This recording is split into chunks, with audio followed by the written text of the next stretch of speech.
drug abuse, cancer, measles, diabetes, AIDS, cancer,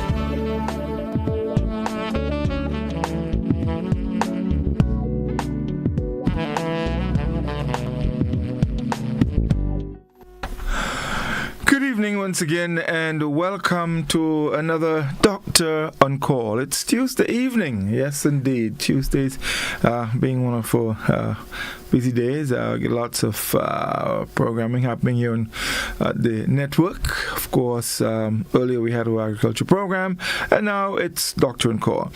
This evening, folks, we want to look at the kidneys. Yeah, in fact, on March 13th, and that's in 2 days, Thursday, it's World Kidney Day.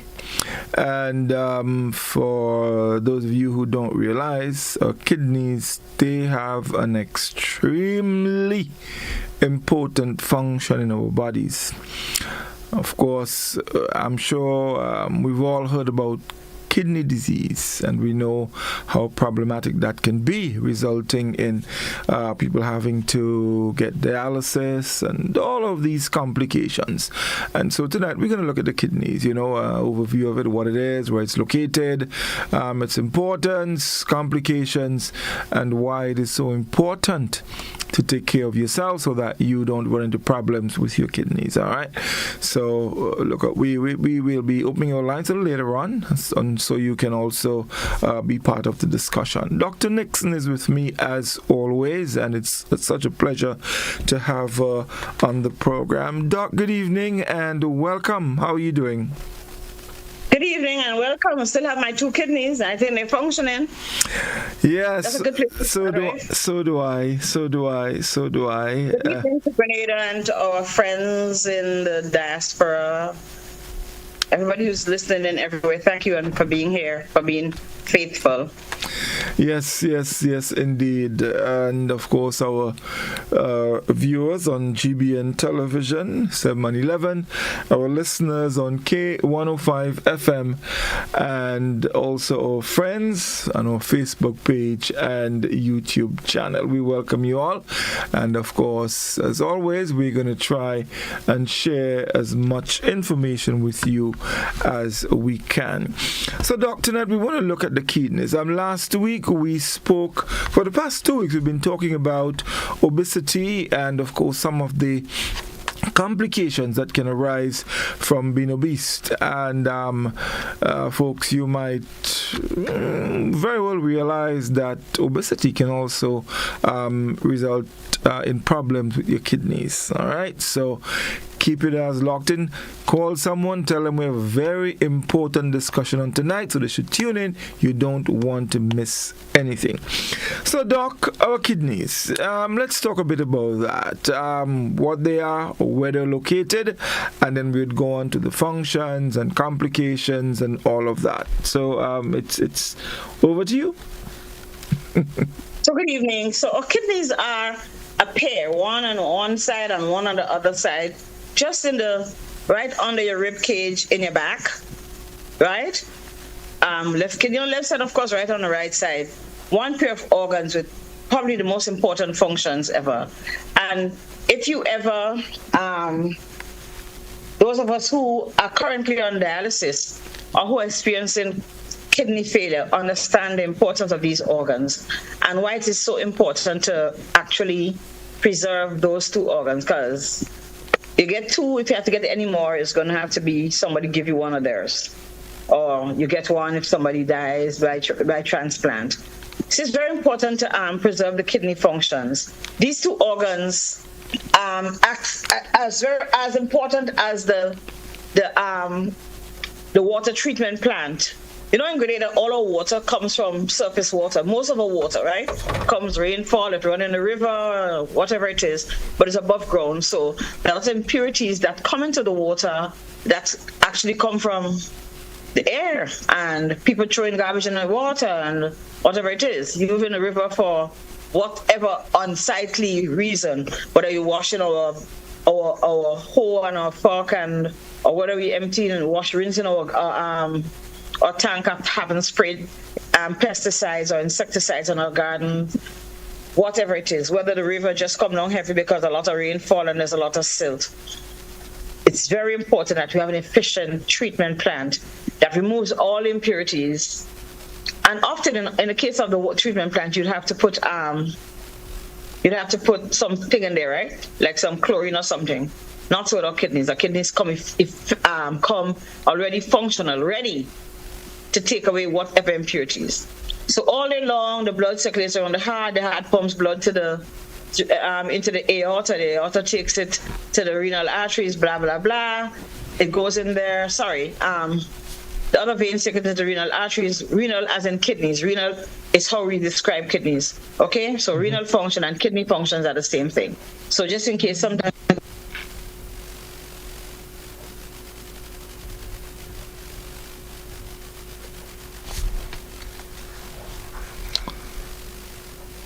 Doc, I think I lost your audio there for a moment.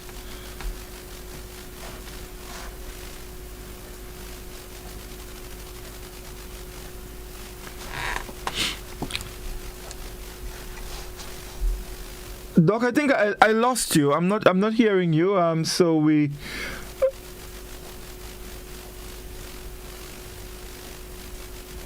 Yeah, I lost you there for a moment.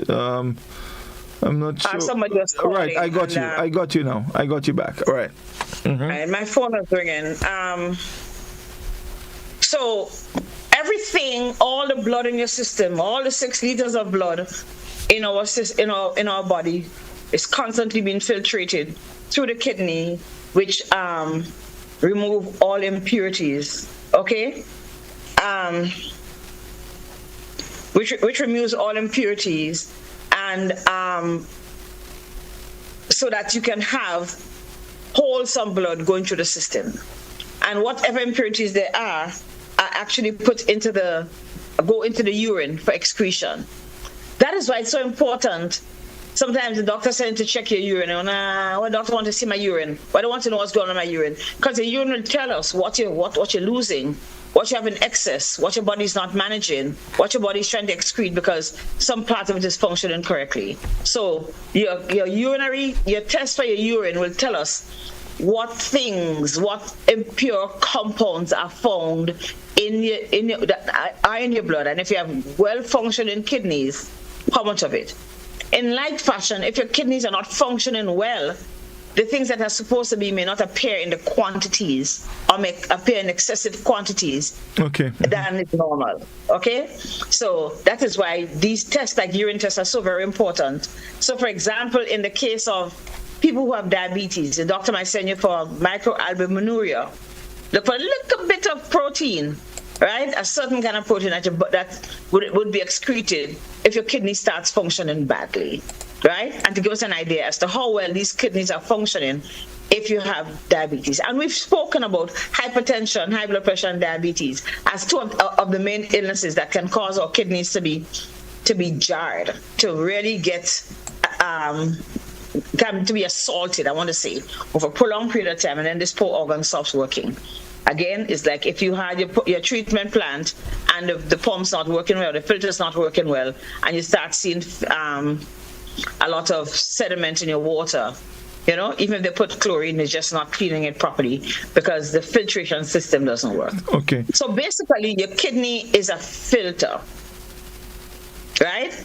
And that filter makes urine, which is a medium in which things that your body don't want are get rid of eliminated. it. Okay. They must have to keep a balance in your body, to keep a balance in certain compounds that appear that must be there. It keeps it at normal levels. Okay. It also regulates your blood pressure. Okay, the renin-angiotensin system. You don't have to learn that, right? Is a mechanism within your kidneys that helps to regulate your blood pressure. And like I said, generally your body's chemical balance, the balance between one thing, how much sodium, how much potassium, whatever it is. Okay, there's a balance that exists when you're well. If you become unwell, it might change. The kidney is the one who tends to regulate that balance. Keeps your bones healthy, and it makes red blood cells. And people, again, who have had or who are currently suffering with kidney failure will tell you that they're always anemic. And sometimes anemia, weak blood as we call it, right, is one of the signs that your kidney is not working. Or if your kidney is not working, that's one of the challenges you would have, that you become anemic. So the kidney helps you to make red blood cells. And sometimes when you have kidney problems, they give you a thing called erythropoietin, which kind of stimulates the production of the red blood cells. Erythro as in red blood cells, right? And like I said, it also removes, apart from the waste, it removes extra fluid, right, from your blood. So if you're out one night and you're drinking too much beer, or you're out there and you drink a lot of water and drink all kind of stuff, you only need a certain amount of fluid in your body. Your kidney would actually be the one that, by the built-in mechanisms that are in there, the kidney is the one that will actually help to balance your body's fluid content. So we see people who hearts are failing sometimes. The kidney may not work, right? Because of how the circulation goes, and you find that they'll have swelling of feet because they have so much blood that remains in the system, and it causes it to become swollen a little. So making urine, which is normal everyday thing, take out all the toxins, right? Remove the waste, other waste, and extra fluid from our bodies and from the blood. Control the body's chemical balance, generally the sodium right, is your potassium right, etc. Help to control your blood pressure, helps you to keep your bones healthy, and help you to make red blood cells. Those are some of the fundamental functions of our kidneys. And so, since you're not going to get in it, and whatever you're born with, that's what you're going to have, we need to take care of it. Right, excellent. So a couple of things, and you just for confirmation, you mentioned diabetes and hypertension earlier. So are we saying here that people with hypertension and diabetes are the ones who are at more risk of running into kidney problems? Yes. Well, they are among the population that have run into kidney problems. People who have autoimmune disease like lupus and other autoimmune diseases are also at risk for having kidney problems. And then people who are born with the potential, who are born with poor kidney functions, they might be born with not properly formed or plastic kidneys, right? Or hypoplastic. They don't reach the maximum size that they need to reach, or they don't have as many of those little units that we call nephrons. So your kidney has a whole lot of little units called nephrons. Those are the ones who function individually to do all the filtration especially, okay? Mm-hmm. So there are other diseases that are going to have, that people with other kidney diseases people are going to have. And we could talk about them, right? Because they're not necessarily causing metabolic problems, but they will cause problems like having kidney stones, for example. Mm-hmm. Right? So it can be born with very tiny. And we've seen children who develop hypertension, some of them actually have very small kidneys. Right, so from early, their kidneys are not functioning well, and they are in kidney failure. They can't, especially as their body grows, the kidneys cannot manage the amount of work it is required to do on a normal day.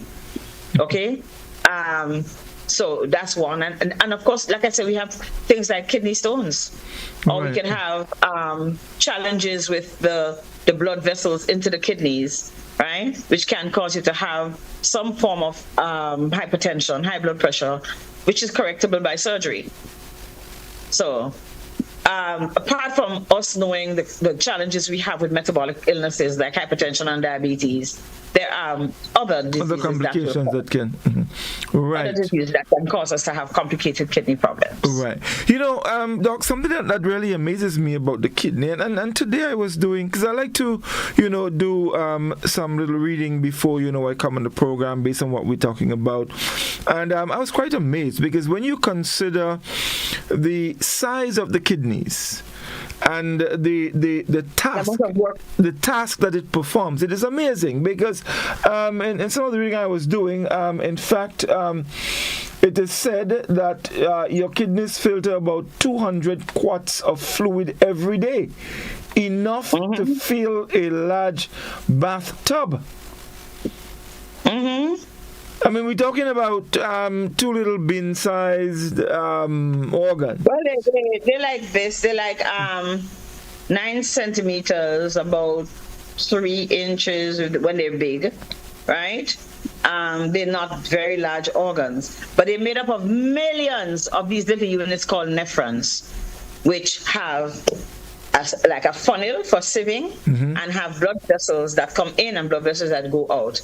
So within the funnel and the loops, you have all the removal of the stuff. So the blood vessels that come in, right, kind of squeeze out their content, for want of a better word, right? The capsule, right, and the part below, the loop, right? All the secretions go in there, and they remove what doesn't want. That's just God's intelligence. Okay, I don't know how they know what to do, but they simply know what you must do. And then at the other end, you reabsorb that which is good. And in the loop says the urine that goes, and all the millions of nephrons will all the urine, for all the filtrate, all the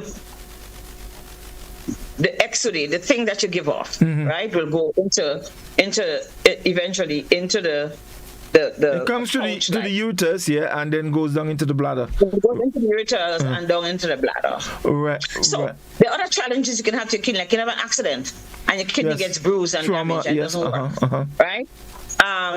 You can get a gunshot in your back. A lot of things can cause the kidney to not function, right? But the normal functioning kidney has millions of these little units, right, called nephrons, right? If they damage, they will stop functioning, and it places added strain on healthy ones, right, that want to sustain this normal kidney function, right? If the damage continues, however, like if we don't take care of our sugar, we don't take care of our diabetes, or we don't look at the problem that we're having, if we have stones that are causing us to function and we're not dealing with it, right? It becomes more difficult for the remaining nephrons to maintain normal function, and so the kidney disease will progress, okay, into what we now know as chronic kidney disease.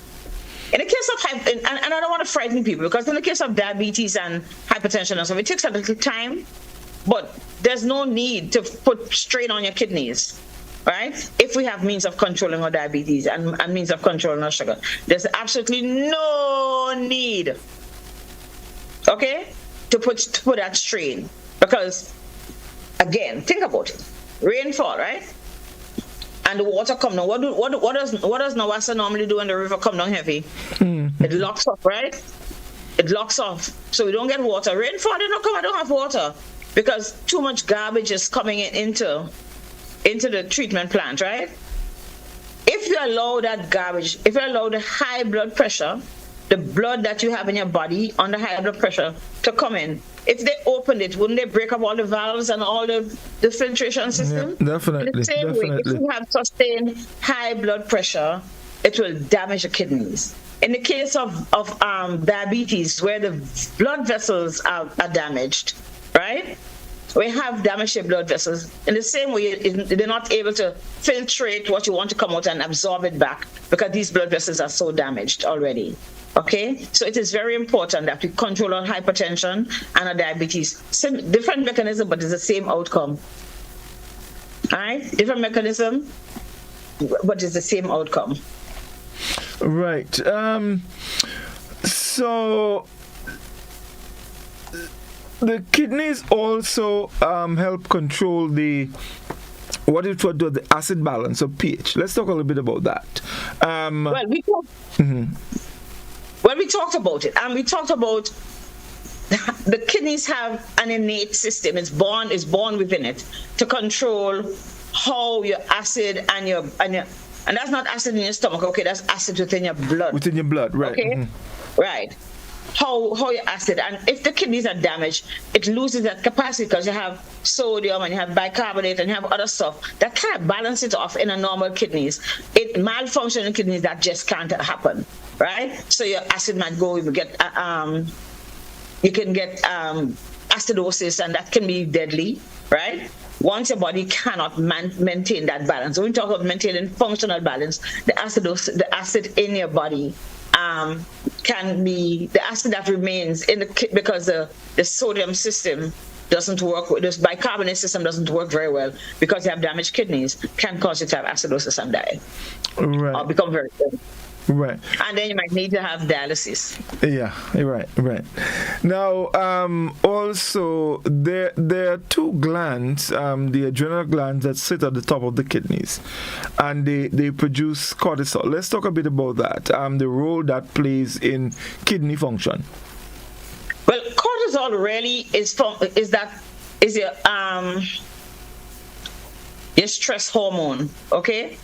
If your stress hormone levels rise, your kidneys are not going to function as well. They become stressed as well because remember, it's a kidney and your adrenal glands and your heart and your lung, but there's only one body. We are all parts of one body, right? And they function. So if your cortisol gets high, your kidney functions can become abnormal, and you can, especially if you already have low kidney functions, right?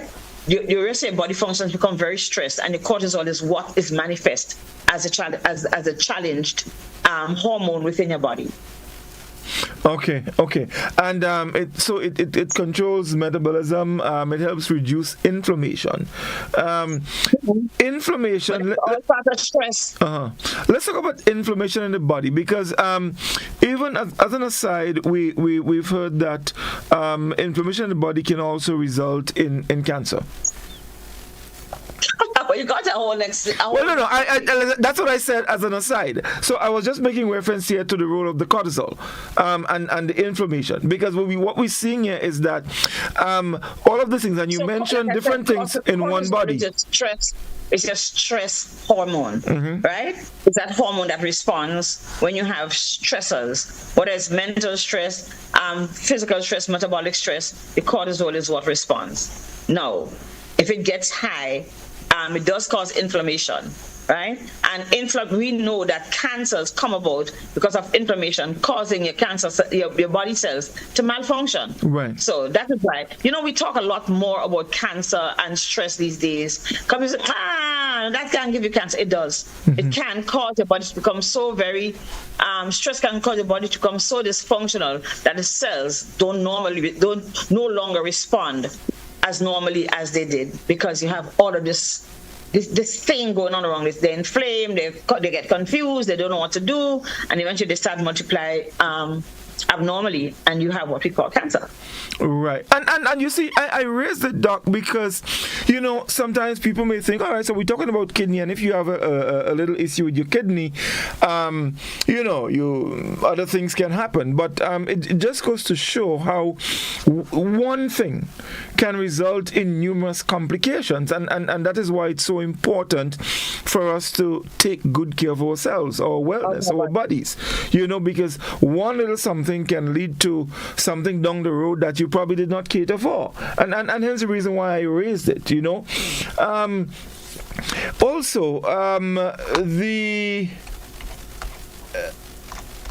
So we have two kidneys.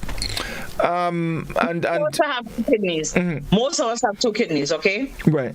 Two normal kidneys. Some people born with very small kidneys that don't function, and they develop disease early and can probably die if they can't get a transplant. Some people have damaged kidneys. Some people have kidneys that are that one good kidneys and one kidney that's split. You can have double kidneys. Some people have it. I know people very well who have two kidneys on one side and one on the other side. But what about people who have two ureters from one kidney and one in the other?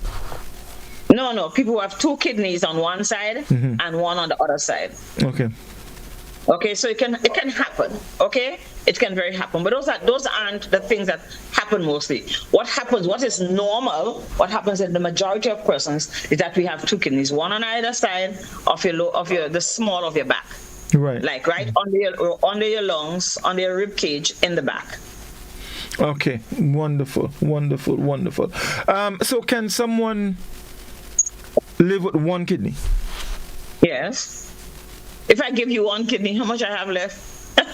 If I give you one kidney, I have one left. Yes, you can live with one kidney. But would that for extreme efficiency? But you cannot donate a kidney if your kidneys don't work well. First of all, it's of no use. It's going to be of less use to the person anyway. And you have to make sure that they have to make sure that your kidney functions are optimal, so that one kidney can suffice. One kidney can in fact suffice. But couldn't that cause a little excess pressure on one? Because I mean, if you're born with two, I'm saying if you're born with two, you're born with two for a reason, so that there is balance. Born with two for ease and comfort, facility. Right. So if you have one, you're removing some of your ease and comfort. Yes, but what also happens, and you're giving somebody ease and comfort. Yeah, that's the way to look at it. Yeah, of course. Also, yes. Remember that. Then no, you have the responsibility to make sure that you don't develop diabetes, you don't develop whatever hypertension and the stuff that would make your kidney function become subnormal. Because you want the one kidney that you have to function like it were two. And of course, if you lose one of your organs, the other organ will compromise a little and become a little more efficient. Right, okay.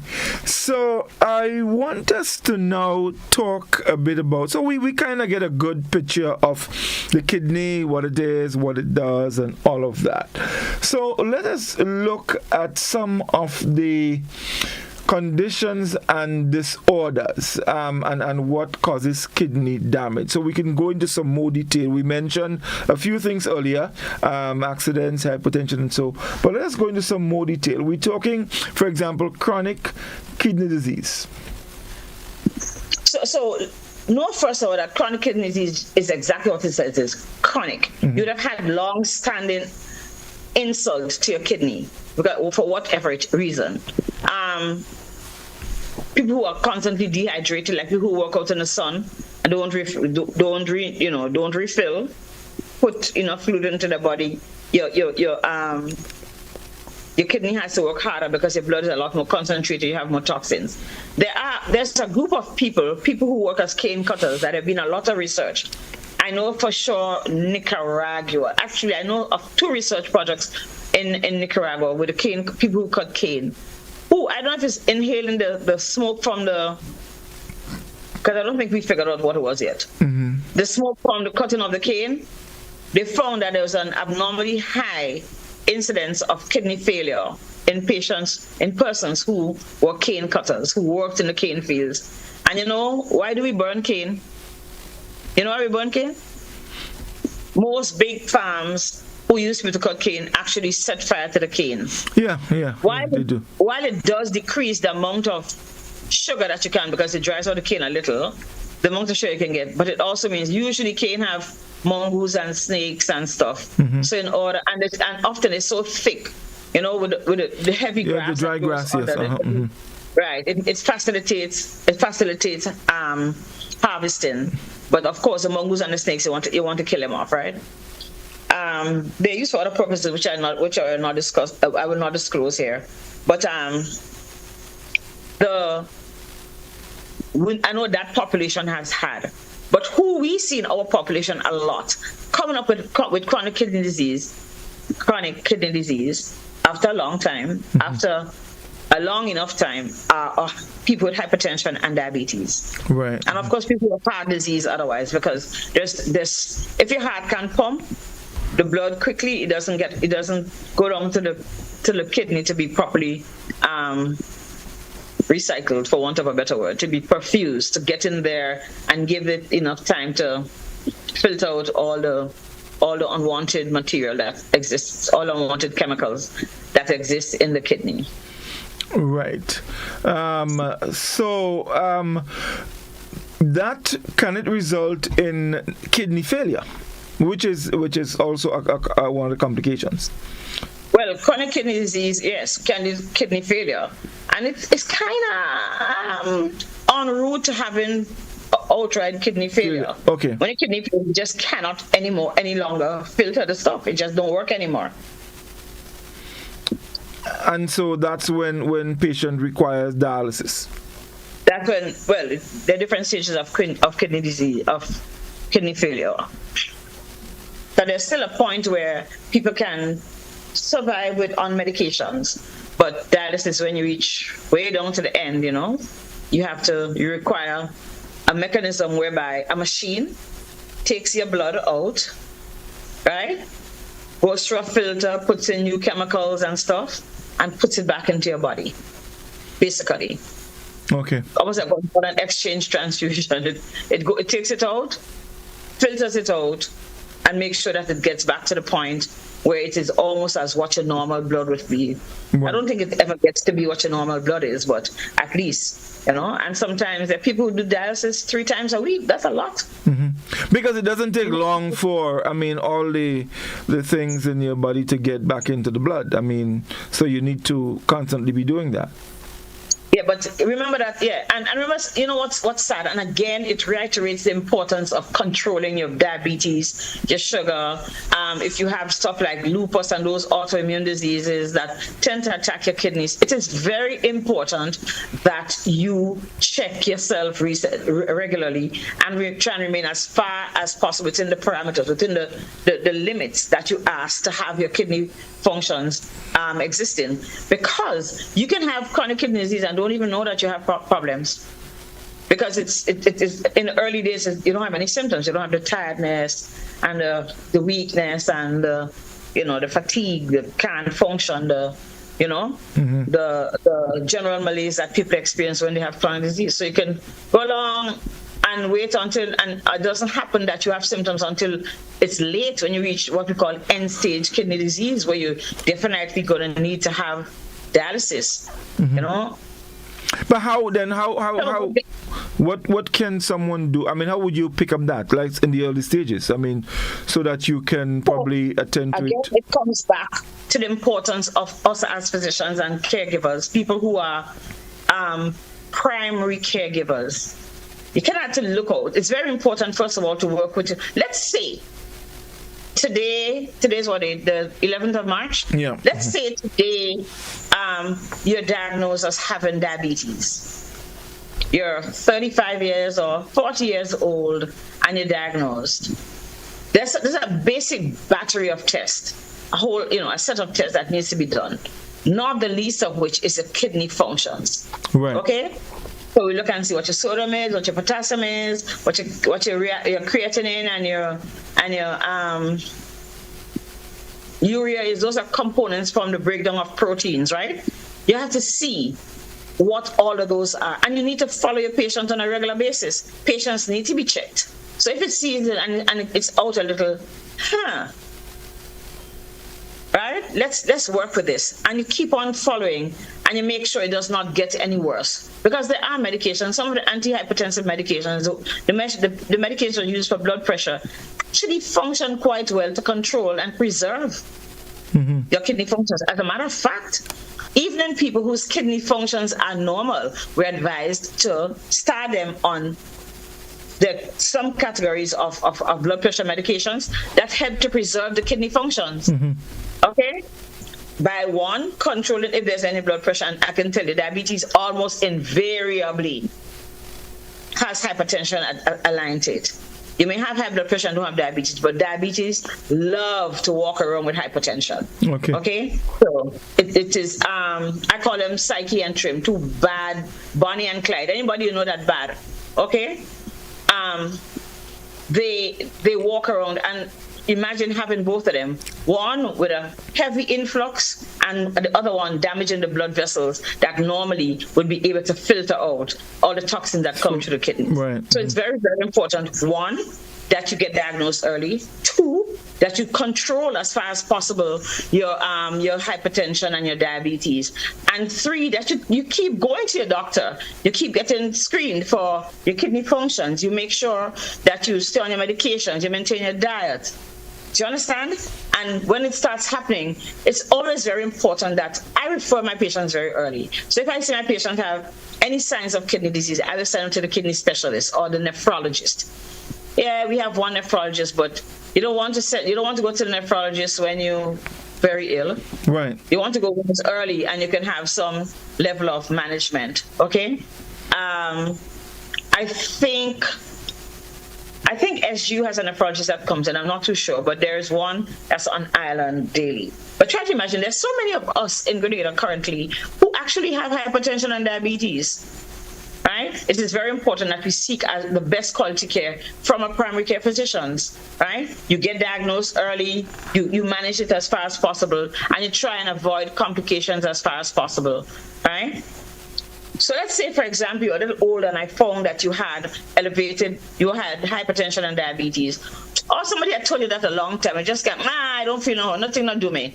What are you talking about? I take in my, I don't know, whatever you take, aloe vera, whatever they tell you to take. Right? And I'm fine. Have you checked your blood pressure recently? Nah. Have you checked your blood sugar? Doctor, I'm fine. I hear that every day. Mm-hmm. Right? And it's okay. Let's prove that you're fine, because that's the proof of the pudding, right? Let's eat it. All right? And you go and you see the kidney functions are not well. And a lot of them, I send them to the specialist, because you really want to preserve life as possible. Because at the end of the day, what it takes us to care for people who have hypertension and diabetes and renal failure is a whole lot of patients' time, a whole lot of mental energy, a whole lot of stress from cortisol, a whole lot of costs. They have to take much more medications. And the other things is the loss to society. You can't work. You might have to stop work, right? What if you have little children that have to take care of your kids in university, and you're the breadwinner in the family? You know, your own sense of self and the quality of life that you can live would have been damaged, and from something that we could have prevented. So, like managing diabetes, preventing chronic kidney failure is a very, very important task. And I tell my patients from day one, if you have hypertension, I tell you, or diabetes, what we're going to preserve, we need to preserve your brain from strokes, your eyes from blindness, your heart from heart attacks, your kidneys from kidney failure, and your feet from amputations. And it's all the same thing, almost equal in hypertension and diabetes. Okay? And sometimes just maintaining good nutrition is possible. So I send my patients to the nutritionist as well when you come and you have hypertension or diabetes and you're having difficulty managing. Oh, especially diabetes. Everybody goes to get some counsel from the nutritionist, because they're trained. They know, you've worked with Mrs. Brown. They know how to package it off. That's their specialty area. I can give you, may do this, do that, but I'm not the one who say, here's how you prepare your breakfast. This is what you should eat at breakfast. I can tell you, cut down on this or cut on that, but I can't give you very intricate details as to how to manage your diet. That's what the nutritionist or the dietitian is for. That's their responsibility. Okay, lovely. Yeah, right. So the truth is that chronic kidney disease doesn't go away. If it's there and you have damage already, it's not going away. What you can do is hold it, rein it in, okay? Hold it down so it doesn't, but it can progress unless you do early treatment, right? To slow or halt the disease. You have to make sure. And that's why it's important that our patients work with us and we work with our patient as a team. Look, you have this problem. This is what we're going to try and do to make sure that your problem is stymied, that we sit on it, right? Because chronic kidney disease is one thing, but it can actually progress to where your kidney fails and your kidney doesn't work as well as it should any longer, right? When the kidneys cannot maintain their function, right? And they're the risk. There's a threat of severe illness and possible death when your kidney in failure. Right. So let's move on to kidney infection. And there's something interesting here that I want to ask about, because just reading here, it says, a kidney infection can occur if bacteria enter your kidneys by traveling up your ureters. These infections cause sudden symptoms. Healthcare providers treat them with antibiotics. It's interesting here. That's really simplifying it. That's very simplified. Yeah, actually, that's simplified. That's oversimplified and actually misleading. Because you can also get kidney infections by blood. Right. Okay? Through your blood. Remember, all blood goes through your kidneys. Okay. Yes. And we've all seen kidney at some stage. We buy kidney in the supermarket. We see it in wherever, right? So all the kidney, if all the kidney filters to your blood and you have an infection in your blood, you can infect your kidney as well. Right. But of course, you're right. The infection of the kidney is called pyelonephritis. Yeah. Okay. Not pie that you eat, P-Y-E, pyelonephritis, right? And it is a very serious, very serious infection, because you need to be in hospital getting medications in your vein. That is not something that you send home. Right. And the symptoms are very severe. Patients may have fever, pain in their back, right, where the kidneys are. You might see blood, pus in your urine. Your urine output might decrease if this organ is not functioning well, right? But seriously, you get very, very, very, very ill, right? How does it go up? How does the bacteria grow up? And women are a little less at risk. I'm very, very cautious about, I'm very type A about males who have urinary tract infections. Because, let's get some anatomy in place. You have two kidneys, right? And then you have two tubes called ureters. Okay, Yeah. ureters. And they go down into your bladder, which is like a little holding space. So, you're not constantly passing urine unless your bladder is weak, right? You store, and then when it's convenient, you empty, right? Mm-hmm. That's the function of the bladder, to store, and when it's convenient, you empty. We're not talking about peeing your bed in this case. Children, that's when you're not accustomed yet. Your body doesn't know it's not convenient, so you just let it out. But after a while, you get control of your bladder. You can't go if you're standing in the market. Although I see some people go around the back of the market, don't ask me why. But you can't go where it's inconvenient, right? So your bladder stores it, and your bladder has a little sphincter, like a valve that it closes down. Right. Mm-hmm. And then when you get to a place where it's convenient as a bathroom, you go on your pass. But the distance in the female between the outside of the vaginal area, because the urethra, which is that little tube from the bladder to the outside, right, is relatively short in the female. In the male, it's quite long. We don't want male having bacteria to go all the way up. Even to get an infection in your bladder in the male is something we are very concerned about. You don't want that to happen. It's too hard to treat, okay? It's too very difficult to treat. However, if for whatever reason, like patients who are bedbound, okay, who have indwelling catheters, men who have stoppage of water and have catheters put in, have the tube put into their penis, right, or into the urethra, into the bladder of the women who are bedbound. Even introducing a catheter for somebody who's going to have surgery, because you don't want the patient, passing urine during the whole of the surgery. Put in a catheter to contain and also to measure what is the output of the urine, right, while the patient is having surgery.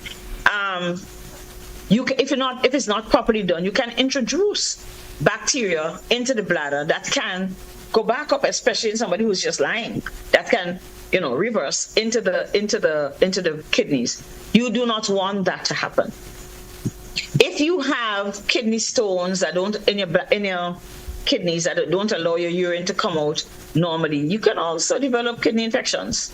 Right. Okay. Mm-hmm. So there are a myriad of conditions, and that is why it's important to try and empty. Don't hold your urine back, right? Don't hold your urine back as far as possible. When it's convenient, to go empty, right? You do not want people to get kidney infections. It's just too difficult to treat, and especially in extreme populations, little children and older people who have debilitating illnesses like autoimmune diseases, people with chronic disease, people even with renal failure, with kidney failure, whatever, long-standing and severe illness, are at greater risk of having severely complicated conditions, including leading to death if they get a kidney infection. Right. Let me ask this though. So, just going on what I just read, bacteria entering your kidneys by traveling up your ureters. Is it possible? So, someone, for example, who has, let's say, an STD. Let's say a male, for example, who has an STD. If untreated, can it get to a stage where it can actually affect your kidney or infect your kidney? It can, but not as frequently if it's somebody who's generally otherwise healthy, because you can have an STD and be well. Right. Mm-hmm. However, if you have an STD like HIV, which is debilitating, which where immune protecting system is compromised. Yeah, you can get kidney infections, but not to the extent like if you had a bacteria just went up there certainly not in a normal person. It may not be as severe. Right. So let's move while we on infection. Let us talk about kidney cysts. So they say it's fluid-filled sacs that grow on your kidneys. It is not abnormal for somebody to have one cyst. A cyst look like a cod liver oil capsule. Mm-hmm. Make sense? Yeah. Remember we used to make chick. Yeah. Balloon, yeah. So that's full with fluid. That's what a cyst is. However, there are conditions like polycystic kidneys. Poly meaning a lot, right? So their family, and it tends to be a genetic disorder that's passed on from one family to the other, which can cause early kidney failure, which can cause severe hypertension in younger people. So polycystic kidneys is not something that we want to have to deal with, right? Because those cysts come apart. We just have these growths on the outside of the kidneys, right? Of these cysts, these little fluid-filled. They're not cancers. They're just little packets of fluid. But that is also going to compromise how the kidney functions inside, isn't it? It's going to obliterate. It's going to mash up, get rid of the normal kidney units, the nephrons, right? So having polycystic kidneys does not necessarily have a very good outcome. And like I said, it tends to happen in families. Okay, great. So let's just backtrack a bit and talk about, because it was mentioned a couple of times in our discussion, kidney stones. Which is something I think that is you hear about it quite often. Let's talk a little bit about it. What is a kidney stone? What causes it, and how do we read the kidneys of it? So a kidney stone is a literal like a stone. Mm-hmm. Some people, and usually it runs in family, have a greater potential to form stones in their kidneys. Okay, they might be the same people who have malformed kidneys, but it's genetically linked. So I know a family where the grandfather had stones in his bladder, big stone, big like a, what's an ackee seed? No, I've never seen ackee. Mm-hmm. You don't know the ackee seed? Oh, I'm sorry, wrong population. That's right. Bigger than a sapodilla seed. Right. Well, now we're talking. Right, bigger than a sapodilla. So try to imagine. It's not as sharp. It's rounded, but it's like you can have up to 3 sapodilla seeds, and a different size. That was the case of the grandfather. His daughter had kidney stones. Her 2 sons have kidney stones, and everybody has been hospitalized because of the intense pain it causes. Right? I'll explain to you. And then one of the grandchild is known to have had kidney stones. Okay. So it is really and truly familial. There are different kind of stones. You have chalky stones, and then you have those hard stones. I remember seeing a lady. It was so funny because there was a hurricane that hit Antigua, and this lady was at Sandals Antigua on a honeymoon. And Mr. Stewart took all of the people from Sandals Antigua to Jamaica, right? And they came to Jamaica, and the hurricane came to Jamaica, and the lady was at Sandals and having this severe pain. I remember going to see her, and this excruciating pain she's having. And then I asked her to pass some urine that looked like whiskey. How urine looked like whiskey. It was so concentrated, right? Mm-hmm. But it was also blood that made it look like dark. And there was this little thing in there, a little crystal, serious like a crystal, looked like a damsel seed. Hard like a damsel seed. Fell into the glass. Cling! And luckily I used the glass, one of the glasses in the hotel, but hey, there was nothing else for me to use. I said, pass some urine in here. And there was the seed, and she came out smiling because, oh, I don't have any pain anymore. And I said, this is the reason why, right? We ask people who are prone to having kidney stones to drink a lot of urine because it's going to start as a little fleck. most of us have the calcium stones, like chalky stones, right? So when you get it, it might be a little hard, but it can break up. Those crystal stones, those other crystals, don't break up because they're hard, they're petrified, okay? And they look like crystals. They have surfaces and light shines off them, that kind of stuff, right? The truth is, you ask patients to drink water often so that these stones don't get a chance to sit down, and another one fleck adds to 2 fleck, add to another to 3. Do you understand what I'm saying? And eventually you have a hard stone form. If you're constantly emptying, cleansing your renal, all of the renal pathways, you'd have this whatever is there. Remember I tell you, the more water you drink, the more you pee, right? Yes. So the more water you drink, the more likely it is. And I'm not saying it's always going to happen that way, but the more water you drink, the more likely it is that you would remove whatever little fleck you have in there, right? A lot of us don't drink water, and we know, as the people who have had kidney stones, that once they drink water, they don't have pain. Why do you have pain? Because it will start in a space, and if it grows, it will get to a point where it can't come down, it can't get out, because the tubes get narrower and narrower, and the stone remains there, and it's severe pain, excruciating pain, I can tell you, right? And sometimes some patients may require as much as surgery to remove their stones, but you try and prevent it. Once patients know what the pain can be when they have a stone, they tend to be a little adherent to the advice that is given to them, and they will take, drink the water and stuff. Doc, let me ask this. I'm listening to you there, and you mentioned, so there's the calcium ones that can, and then you mentioned there's the crystallized one that they're very hard. They don't, you can't break them. So, what do you do with them?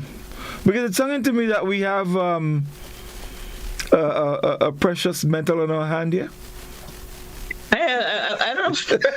I know. No, I mean, it's crystallized. It's crystallized. It's because of the spasm. You get the pain. You get it because of the spasm of your body doing what it does best, trying to balance up what a challenge. Here is I have something that is offensive. Let me get rid of it. Right? What happens when you have all this pain, all this cramping pain, severe cramping pain, feel like you're having cold sweat, you want to vomit, you have a lot of difficulty in just being comfortable because your body's saying, I have to get this out, I have to get those. There's a person who might get a stone because they decide, I'm going to drink water and get this out. But that's because it's not so small. It's not so big, sorry. Right? If you have a big stone, it's just going to go and block up somewhere that you can't move. It blocks up the ureters, those 2 tubes from the kidneys. It's not cute. It's very, very painful. So if you go and the doctor says, I think you have kidney stones, you need to drink water.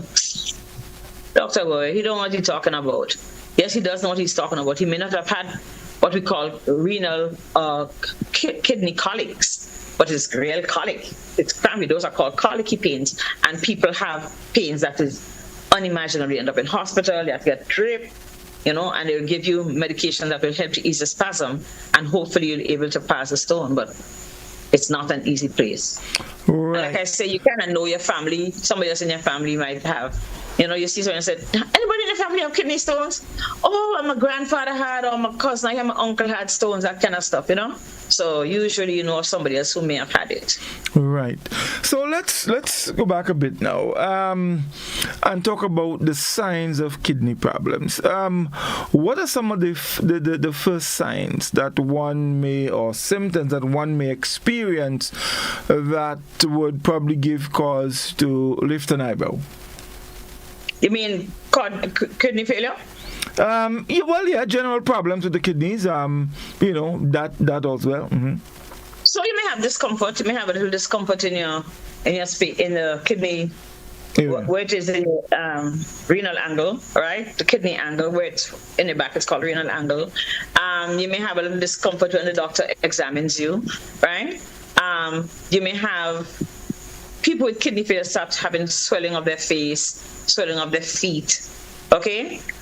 Low output of urine, loss of appetite, general malaise. They don't feel well. They feel sick, right?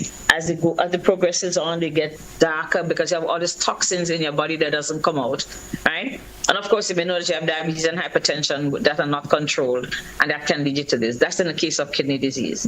But mostly, but I tell you, most people just don't have no symptoms. You think it's, because my sugar has been giving me hell all this time, I just feel tired all the time. But sometimes no. But fatigue is one of the symptoms that you will have because you have all of that poison, okay? Things that you normally should pass in your urine, all of that running out of your system. Right. Running around in your system, sleeplessness, irritability, all of that, general symptoms like that. Right. There's something I remember. As a little fella, sometimes big people would tell you you're playing big man and things like that. Little fellas. And one of the things they used to say is, and I remember very well, your pee can't even make froth, but you're playing big man. No. Froth in your kidney is not a good sign. Well, that's what I'm coming to. Because in doing some reading, I realized that one of the signs could be foamy. Is not yes. You pee into the toilet bowl and see froth. No, that you're not in a good space. Right. Okay, and sometimes the urine gets dark. It goes from urine should be clear, like light beer. Right? Right. If you're dehydrated, like it's hot, you go there, you walk up and down all day, it might get a little darker.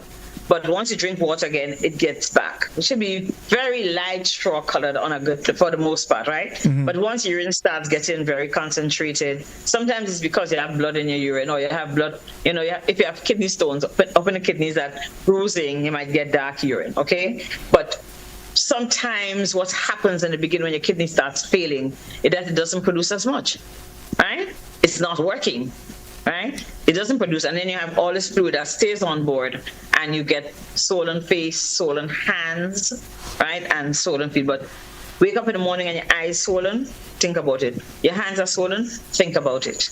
And of course, if you pee and there's froth in the toilet bowl, or in the pail, or wherever you pee, in the posy. And that goes for both male and female. For both male and female, it is a sign of kidney failure. Right. What about dry, itchy skin? Your skin always scratching you and things like that. Ants and bite you, but you itch it. Ants and bite you, yeah. But seriously, because you have all of that toxin on the skin, it happens a lot more when your liver fails. Okay, but you can. The urea. Remember I told you can have elevated creatinine and elevated urea. Those are two of the compounds that comes from the metabolism of proteins and stuff, right? When you have all that urea on your skin, it itches. It's a poison. Right. It goes on, it accumulates on your skin and can cause severe pruritus or itching. Right. Okay. So, someone experiencing some of these things, it's a signal that you should see a doctor immediately. Well, I was hoping I would have been seeing a doctor last week. Before that, right. For not taking good care of you. Right. But, and again, I want to reiterate, we can't say it enough.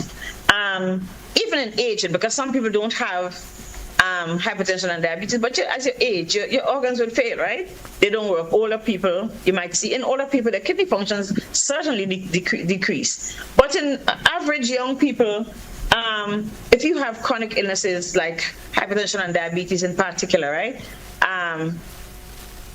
You want to make sure that you're getting properly checked and your kidney functions are important. And when you go to your doctor, ask the doctor, how my kidneys going? What's going on here? If you're not satisfied, and I say, oh, it's all right. What do you mean it's all right? Explain to me, right? Because if you've gone and done a blood test, your doctor can sit with you and explain to you what is what, right? And can add some medications to help preserve and sometimes reverse, the challenges that already start to exist in your kidney. Right. So another question. So we know the kidneys are located in the back, right, in the lower back area there. How and one of the very common complaints we hear, especially with men, you complain with back pain. How can you tell? Back pain, okay. How can you tell whether that pain is kidney pain or back pain? because there's a special way you examine your kidneys. All right.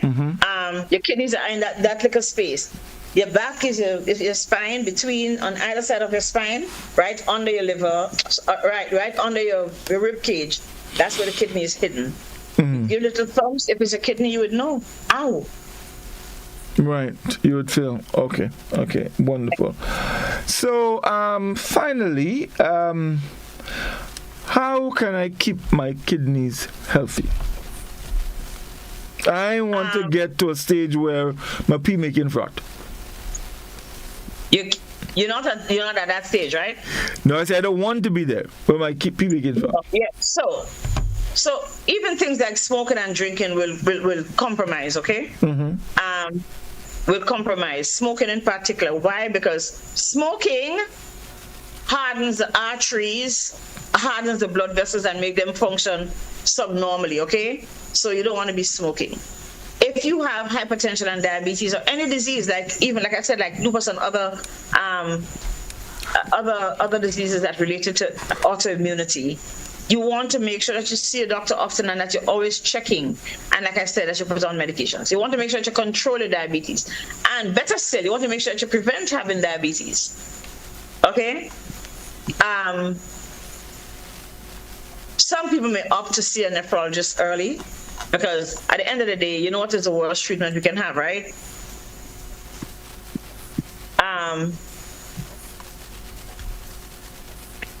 One of the worst treatments we can have is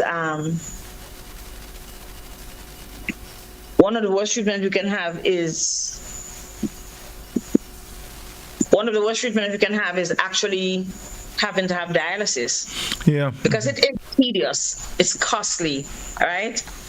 It is tedious and it's costly, so it's really hard to have to go to that. It's really costly on families.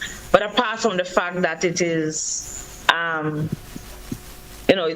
go and sit down for 3 and 4 hours to get your fluid exchange, and you're not even so sure that you're going to have good outcomes, right? It's not very simple. It's painful, it's uncomfortable, it's hard on your family, really hard on a person who has to take care every day. Somebody has to leave work and drive you there, or do you understand? Change whatever their livelihood is to make it flexible enough.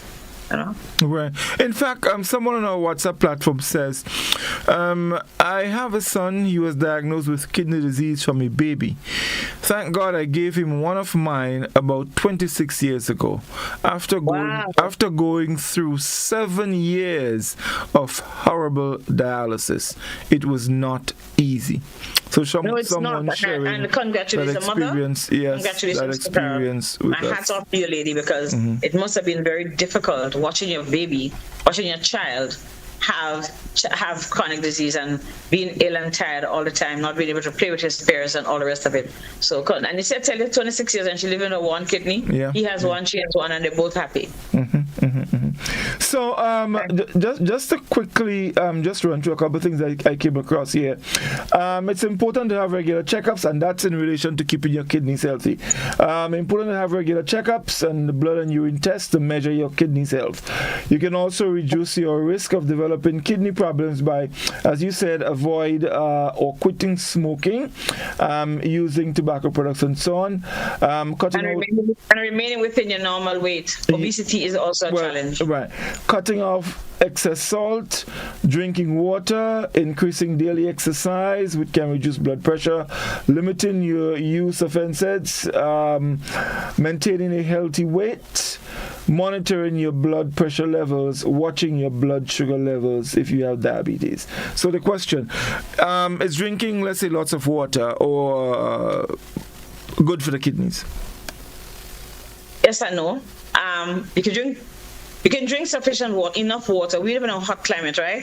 And we need to keep our bodies cool. We need to keep ourselves from being dehydrated, so we drink. But once your kidneys start failing and they're not excreting as well, you have to contain the amount of fluid that you put into your body. Because what you do is now start stress the kidneys to do things that it's not capable of. So your doctor will tell you how much fluid you can consume in a 24-hour period. And that needs to be followed because you're not going to be able to excrete as well.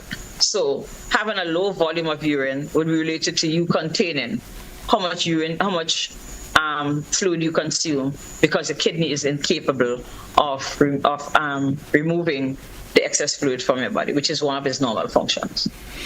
Right. So we were talking, and we were saying women, right, are at greater risk of having kidney problems.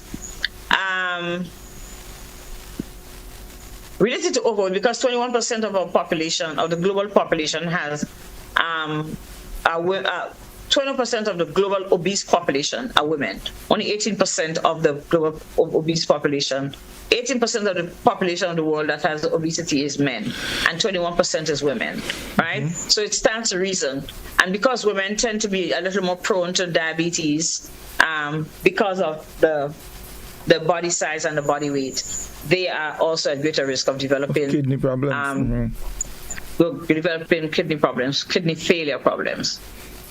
You know, and of course, remember we've been talking in the last couple of weeks about childhood obesity, and why we haven't seen all of it. We've seen our children getting fatter and fatter, and it means that they are going to have earlier disease. Within 20 years of having diabetes, you can develop kidney problems. Okay. Severe kidney problems. So it is very important that, one, we decrease the possibility as far as possible of having diabetes. If you're going to have diabetes, we want to postpone it as long as possible. So you don't want to have 16 and 17 and 18 and 25-year-olds having the kind of diabetes that your grandmother has. Okay? You can understand when you have juvenile onset diabetes, where you're born with small pancreas and you just have your challenges anyway. We're talking about that preventable type of diabetes, the second type 2 diabetes, which we get from our diet, from being obese and all the rest of it, that we should be taking care of. I don't think that our population has come to grips with the fact that we have a problem with obesity among our children, I can tell you. They don't believe it. They think we're just talking, and I don't know what other language to talk, but the most I can do is talk and try and help people as far as I can. But we have a severe problem with our children and obesity, because I have already seen children who are 13 and 14 with very high cholesterols, very overweight, right? And you worry also that they're having early onset adult diabetes, and that is a big problem. Because I can tell you, within 20 years of having had diabetes, already you start to see challenges with your kidney functions being poor. Okay, so folks, we have a few minutes remaining. Our telephone line is open. The number is 435-2041.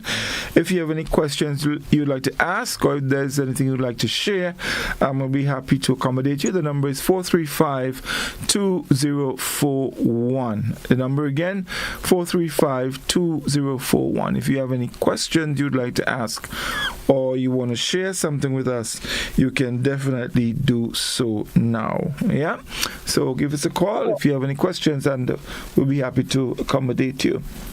Doc, you were...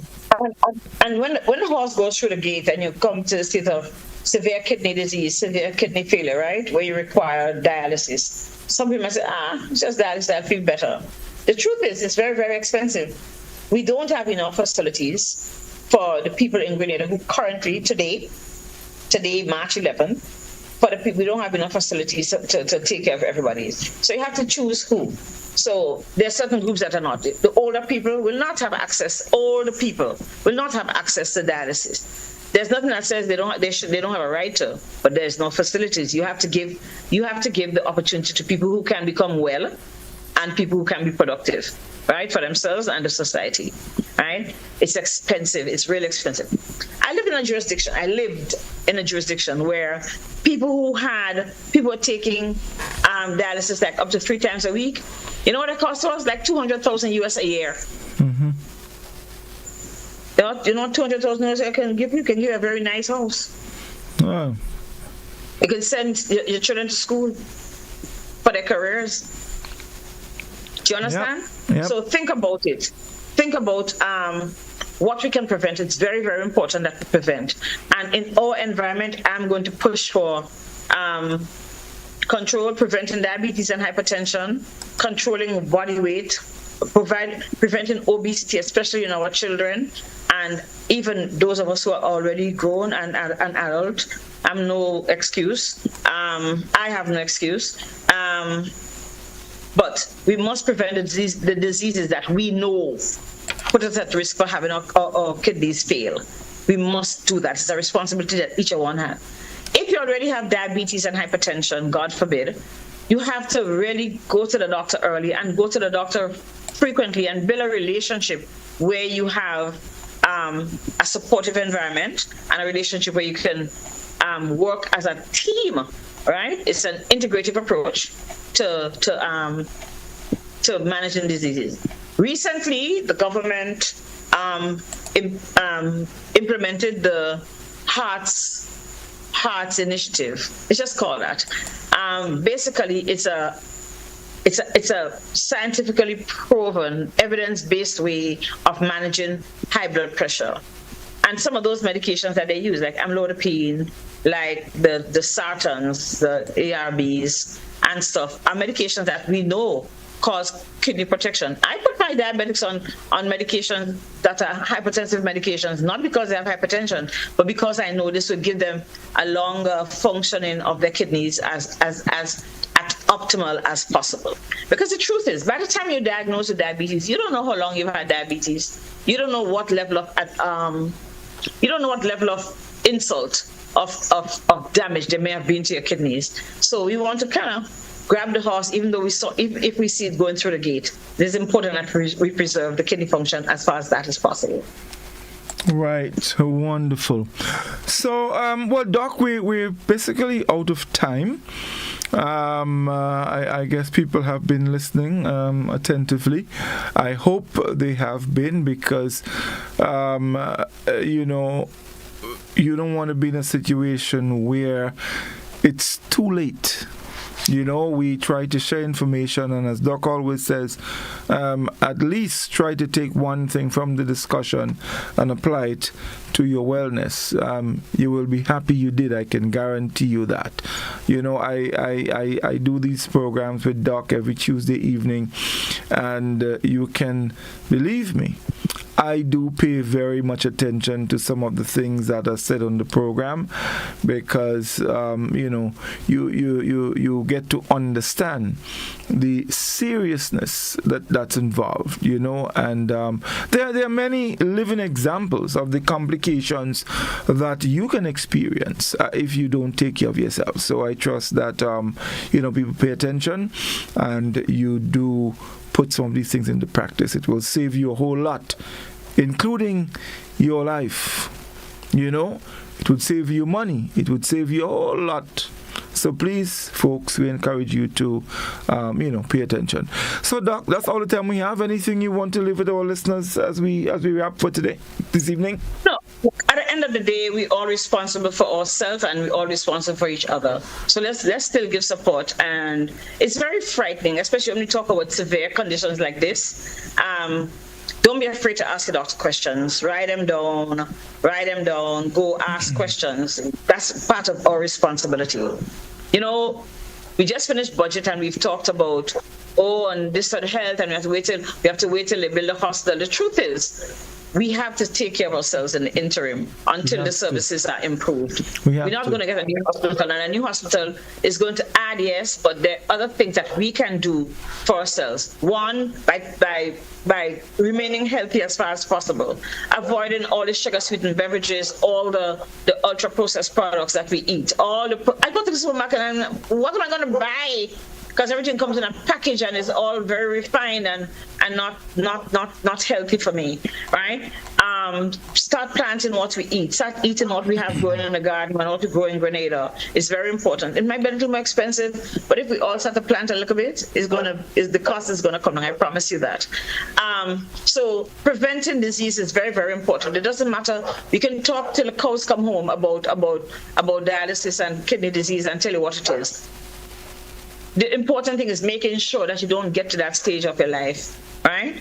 And it's not just you. People talk about diabetic diet, and there's no diabetic diet. Your family is supposed to eat in a certain way anyway. Yes, if you get to a point where you have renal failure, you may need to have special foods, low in the protein down and all the rest of it. But the point is, before we get to that, we need to protect ourselves. We need to eat properly. We need to exercise. We need to deal with the stress. We need to go out and dance and sing and play ring a rose with our children and go and have fun. Yes, we have challenges, but we can live simple, happy lives. It is very important. Whether it's at the level of the church, whether it's in school, whatever group we find ourselves in our families, right? Your neighbor might live alone. Invite your neighbor over when you're having an evening of get together, because everybody needs to have that renewal, right? So they can feel well about themselves. Use the services, because I tell you, we don't have sophisticated health services, but we have a very ample and accessible and available amount of primary care services. Make demands on your doctors. Ask them questions. Write your question down, and when you go, say, "Doctor, I need to talk to you. Explain this and that to me," because that's his responsibility. And you're right. Right, to be led through. Use the services. Don't wait until you're sick to go to see the doctor. Make sure you see a doctor every year. There are other things that you need to take care of, your eye and your teeth, and getting your prostate checked, and getting your pap smear and your breast and all the rest of it. But for your general health, we can take control of some of that. Okay, let's not spend so much time blaming. Let's not drive up and down so much. We can walk around. Do not give our children money to catch bus up to Monroe School from downtown or convent or PBC. It's ridiculous. And I tell the children who come around me, you guys poor, you don't have any money. I will decide whether or not the quality of life you live, and there's nothing wrong with walking. Okay? Let's try as far as possible to live our best lives long before we get ill. Let's teach our children to live their best lives. You don't have to give your children a soda every day. You don't even have to give your children a soda every week, because that's bad food. You don't have to buy snacks in the store for the kids. They're bad food, okay? You don't have to give your children ramen. That's bad food, okay? We know what is bad food. Bad food is not what your mother is putting in the carrier or what you cook at home. The pasta thing needs to be thrown out. It's ridiculous. We eat all of that flour. Right? And people say, "Oh, they're having pasta." Pasta my foot. And I'm not saying not to have a little bit of it, but it must not be the mainstay, the main thing on your plate. "Oh, I eat too much fig. I don't want my children eating fig." No, that's ridiculous. That's foolish. Okay? We have good food that we produce. Okay? We have good healthy foods. Let's stick together. And we don't have to eat a whole lot. Trust me. We eat large volumes, we eat too much salt, we eat too much sugar, we eat too much fat that can cause us to have cholesterol. And yes, you do need some fat. We need to stop eating margarine that causes us to have high cholesterols that clog up our arteries and make us sick. Okay? Buy the butter, buy some coconut oil, grate some coconut and make some oil. There's coconut oil in the store. Use it sparingly, but use it by all means so that you can have a more balanced diet. You don't know what you need to eat? Talk to the nutritionist. There are people who are willing, or go online. My favorite instrument. It's all here. Okay? Go online and find what you want to know. Yes, instead of looking at foolish videos on TikTok and elsewhere. And I'm not saying, because TikTok does offer, look for the educational things on the internet. We can be a healthy population if we choose. Yeah. Yes, we can be a healthy population if we want to do it. And I'm not saying, there are people where the horse has already gone through the gate. Do what you have to do to stay as well as long as possible. But we should be living 80 years. Yes, we should be living 80. Beach is free. Walking up and down is free. We don't have war. We don't have a lot of stuff. It's safe to walk outside. I sleep on some days I forgot my door not locked. But the point is, we still live in an environment that allows us to live a basically salubrious life. The things we complain about, food expensive, the garbage in the supermarket is expensive. And if we don't buy it, we can live a little better. Right. Okay? Yes. So remember, one thing today, I'm going to take care of myself. I'm going to drink enough water. I'm going to exercise. I'm going to stop eating sugar-sweetened beverages. I'm going to manage my stress. I'm going to get my test done. This is a good time to start it, right? We talk about kidney disease, which is one of the worst things that you can want to have, because it's hard living with kidney disease. Constantly unhappy, end up in hospital, getting clots in the veins, the bone that they put in your vein. It's very complicated. Let's not allow ourselves to get to that point. Let's start living and loving ourselves a little more and looking out for each other. Thank you. Indeed, yes. And folks, let me just sort of remind you quickly of what we spoke about this evening. Your kidneys have very many important functions. They clean toxins and waste from your blood. Common waste include urea, creatinine, and acids. They help your body remove these substances, and your kidneys filter about half a cup of blood every minute. If there are some signs you can definitely look for, if you're kidney conditions can cause different symptoms in different people.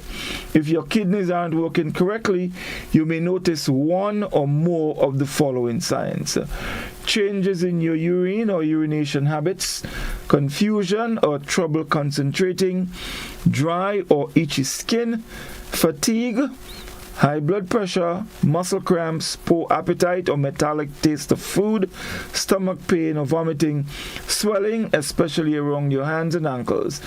You should have your kidney function regularly tested if you have a family history of kidney disease, diabetes, heart disease, high blood pressure, obesity or overweight, regular use of certain medications such as high blood pressure medicine. So folks, we shared as much as we can with you. Please pay attention. You don't want to end up with complications of your kidney, for that matter any of your organs. So take good care of yourselves.